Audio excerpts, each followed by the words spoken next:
পাখির চোখে যতদূর দেখা যায় শুধু পানি আর পানি। এ অবস্থায় বাসিন্দাদের দুর্ভোগ রয়েছে চরমে।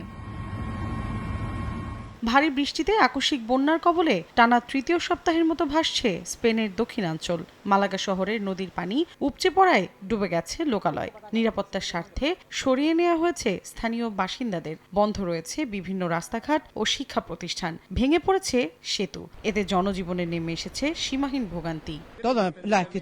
আমি সবকিছু হারিয়ে ফেলেছি। পুনরায় সবকিছু গড়তে আমাকে অনেক বেগ পোহাতে হবে।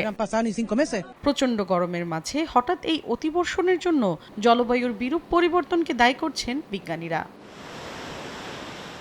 স্থানীয় সময় মঙ্গলবার বন্যার কবলে পড়ে ব্রাজিলের উত্তর পশ্চিমাঞ্চলের রিও ব্রাঙ্কো শহর। নিরাপদ আশ্রয়ে ২ শতাধিক পরিবার সরিয়ে নিয়েছে স্থানীয় কর্তৃপক্ষ। এই অঞ্চলের বেশ কয়েকটি নদীর পানি বিপদসীমার ওপর দিয়ে প্রবাহিত হওয়ায় জরুরি অবস্থা জারি করেছে প্রশাসন।